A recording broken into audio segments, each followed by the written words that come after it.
Drop, stitch, magic loop, slip, slip, purl, slip, slip, knit, twisted cord, wrap and turn, pick up and knit.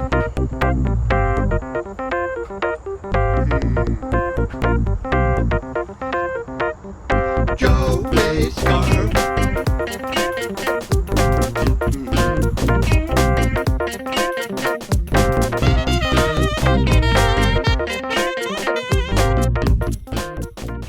Hi there. Welcome to an episode of Joey's Scarf. It's been about 9 months since I recorded last. I think it was January sometime. And I've just kind of lost my mojo for podcasting, for knitting. It was a seemingly long winter. But here's the story I'll have to tell you. Some of you already know about this because I created a little short a couple of days ago to tell what happened to me. I was coming out of Michael's craft store and a woman stopped me. She said, "Excuse me, is your name Linda?" I said, "Yes." And she said, "From Joey's Scarf?" I said, "Yes." She recognized me from the podcast, the first time in 8 years since I've been podcasting that has happened to me. So she proceeded to tell me how much she missed the podcast.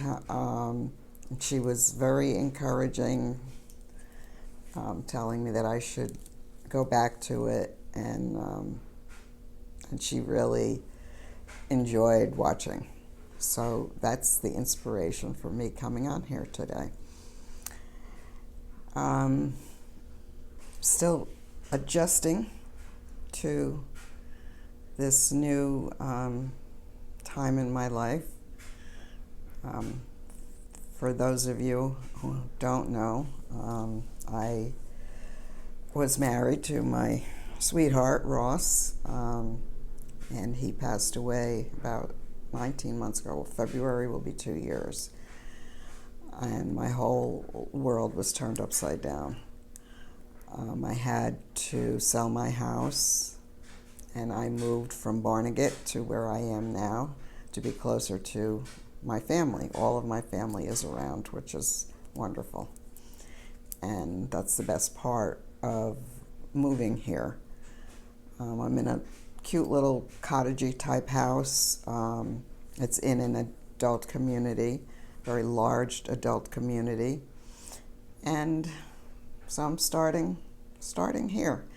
And I look around and I wonder if Ross would like it here. And I see him even though he's never been here, obviously. A lot of our things that we shared are here. And he's here with me.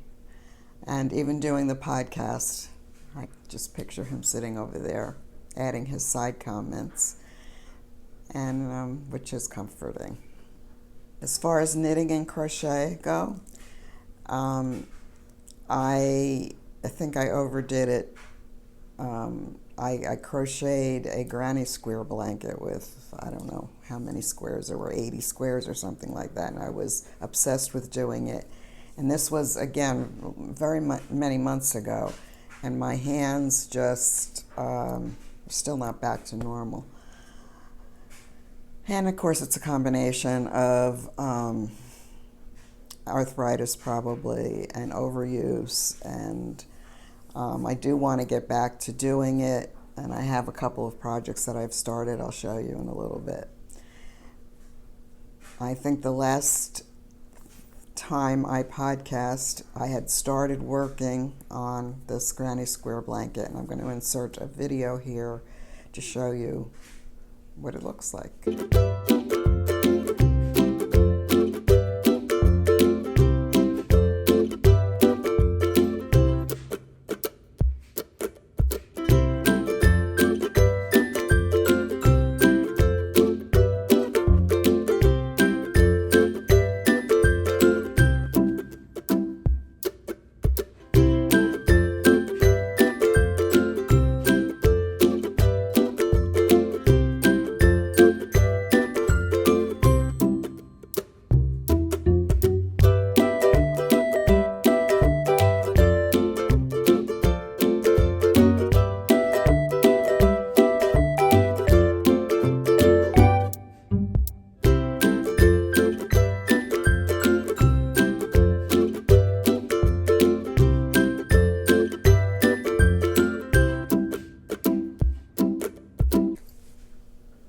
So to take the place of knitting, because that has always been my go-to calmer, making me relaxed, feeling relaxed, and it's very meditative. And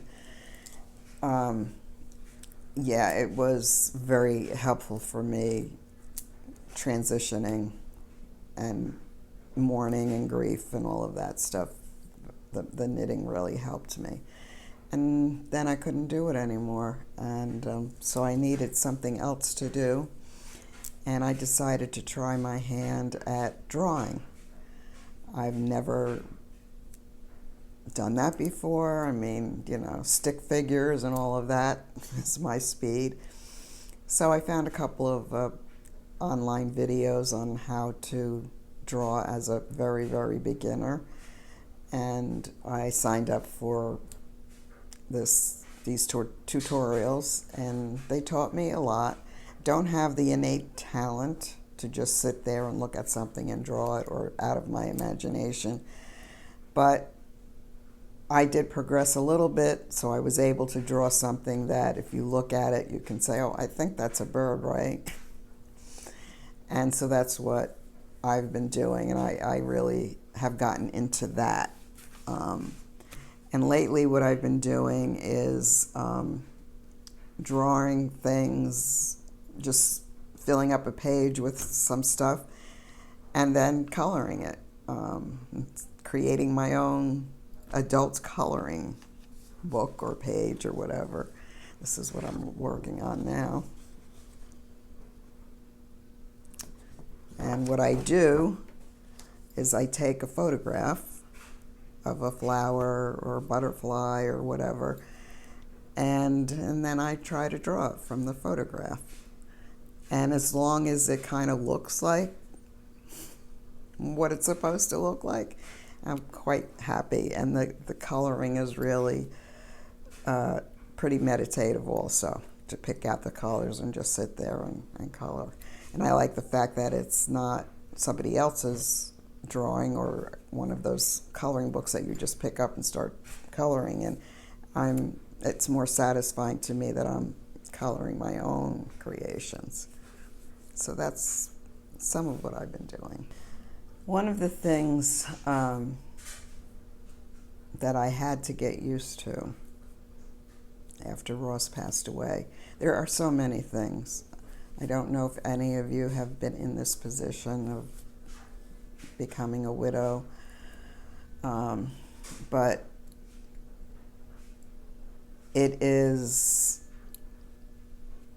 there are so many things that I miss. And one of the biggest things is just having somebody to chat with about what we're having for breakfast today, or wait till I tell you what Jackson did today, or isn't it a beautiful day? Even just to have somebody share this beautiful day with, particularly Ross. Not just anybody, but Ross, of course. Today, by the way, in New Jersey, it is a gorgeous, gorgeous day today. One of the top 10, I think. It's just beautiful. I had to get used to driving myself. Ross was a nervous passenger, so he did all of the driving, and I've been driving for I got my license at 17, so for many, many years I've been driving. So, but with him, he kind of took over, and he wanted to do the driving all the time, and after a while I got used to that. And it was kind of nice to be chauffeured around, because I would bring my knitting and would sit and knit while he did the driving. And we would take spur-of-the-moment car trips, and it was just really enjoyable. But one of the things, this is a story about Ross, and it's a typical Ross story. He loved to drive. And he was very familiar with New York City, and when we would go into the city, as soon as we crossed over the bridge or went through the tunnel and got onto the other side into the city, his whole demeanor changed, and he became a New York City driver. And he would go, you know. So he could be an aggressive driver when he needed to be. But he also had a heavy foot, and always had a radar detector in the car. And one day we were driving along a country road. I was sitting there doing my knitting, looking up and taking in the scenery, and there was a car in front of us. And that was the other thing. Ross did not like to be behind anyone. So he would always, if it were permissible, you know, he would always have to be in the front. He would pass the person in front of him. The person in front of us this day had some stickers on their, like emblems on their car, and it looked like an official. It wasn't a police car, but I think it said something like park ranger or something like that.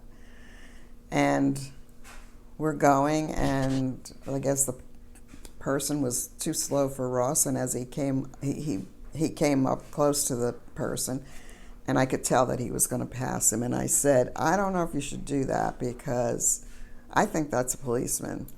No, it isn't. It's not a policeman. Okay. So he went around the car and sped down the road. And before you know it, there were lights behind us. And it was a person who could give out tickets. And he pulled us over. And he said to Ross, what were you thinking, passing a cop?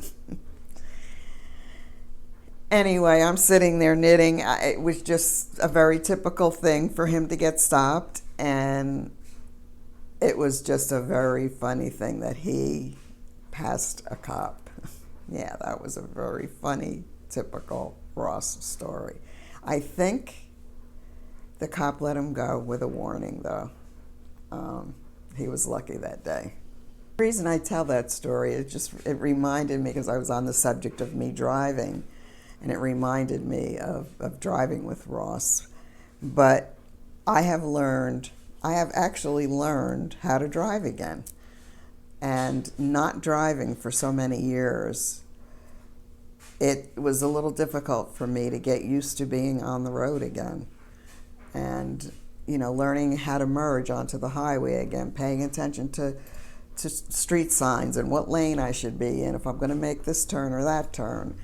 So I've gained my confidence back with driving, and also I don't go anywhere without Siri to tell me where to go.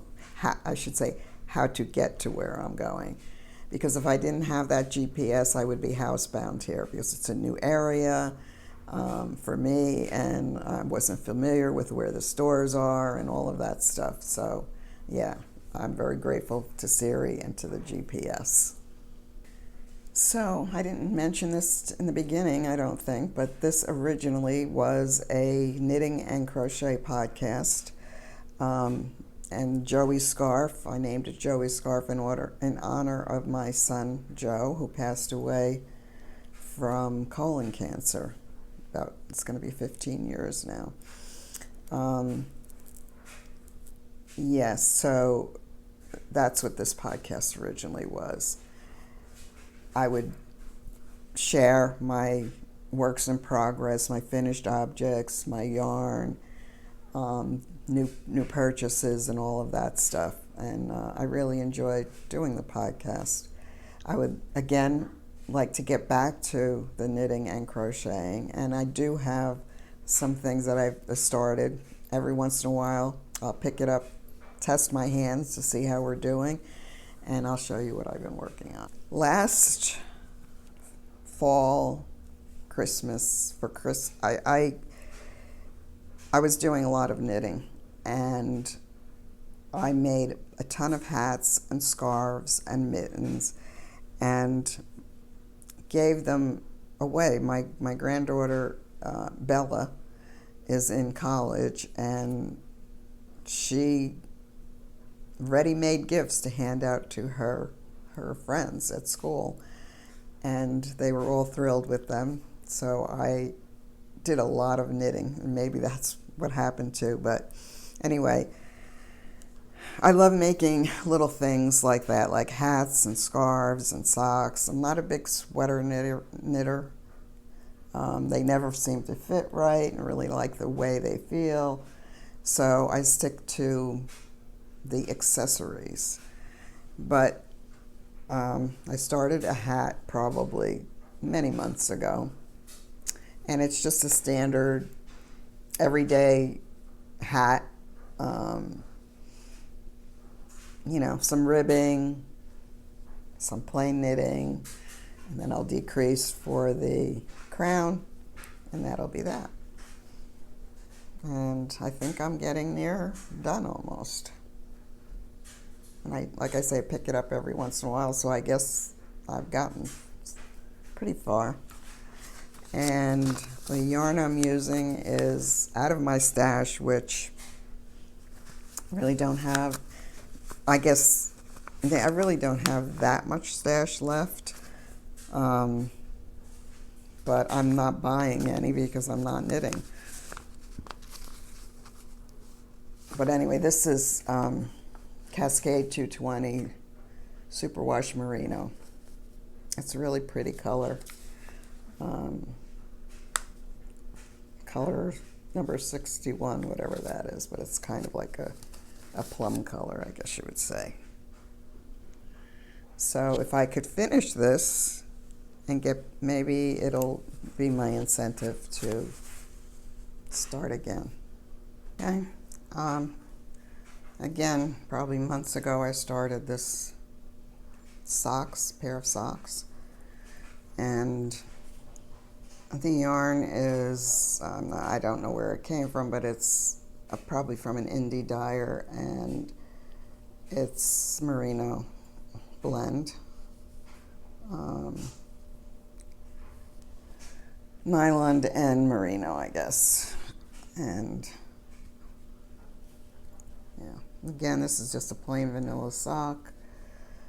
I cast on 64 stitches, and I think this is a size 2 needle, and I think the sock is going to be way too big.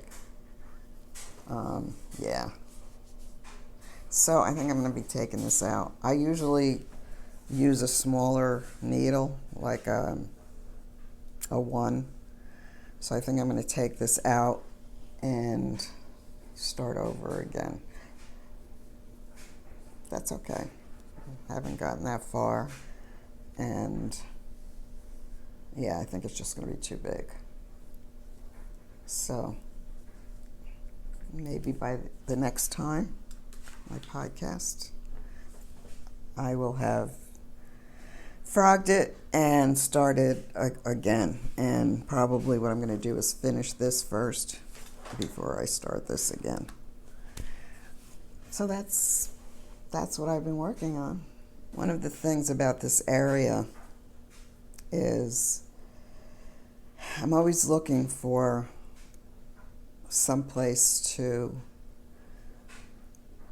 where there's some nice scenery, where it's very peaceful and serene.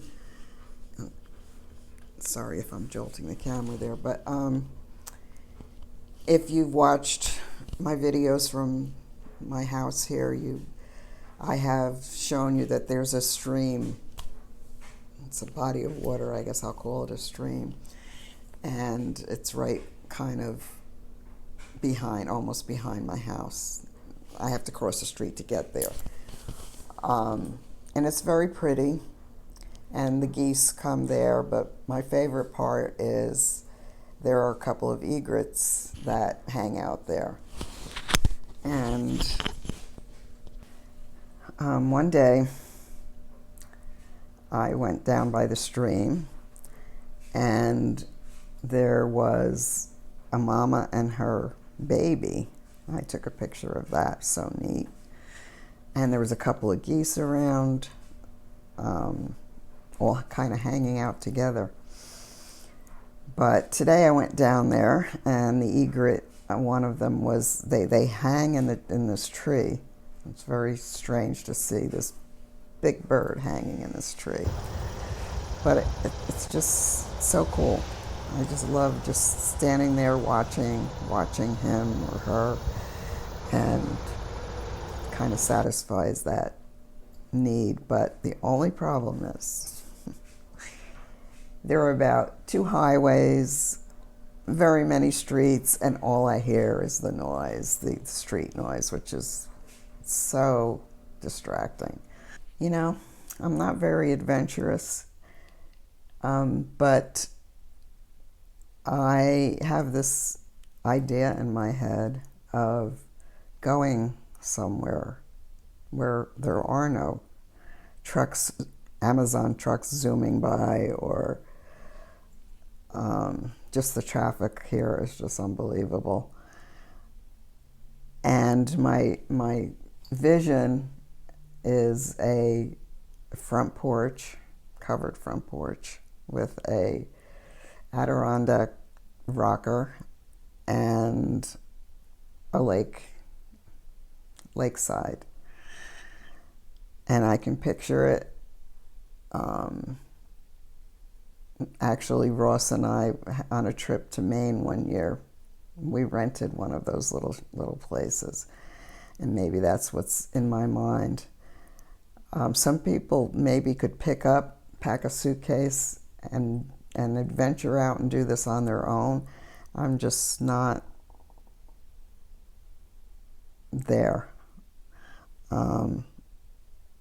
I want to try it, but traveling alone, I'm not sure about that. Anyway, sorry there wasn't more knitting, but maybe next time. But I just wanted to catch up with everyone. And I hope this will be a thing. We'll see. So, I guess that's it for now. Hope you all are enjoying your day. Thank you for stopping by. Let me know that you've stopped by, please. Leave a comment so I know that you're there. And if you haven't subscribed, can you do that too? Maybe. You know what? It's not a big thing for me. I don't care how many followers I have or how many subscribers I have. I'm not selling anything or promoting anything. It's just me connecting with you. And I think that's enough for me. So until next time, see you next time. Bye for now.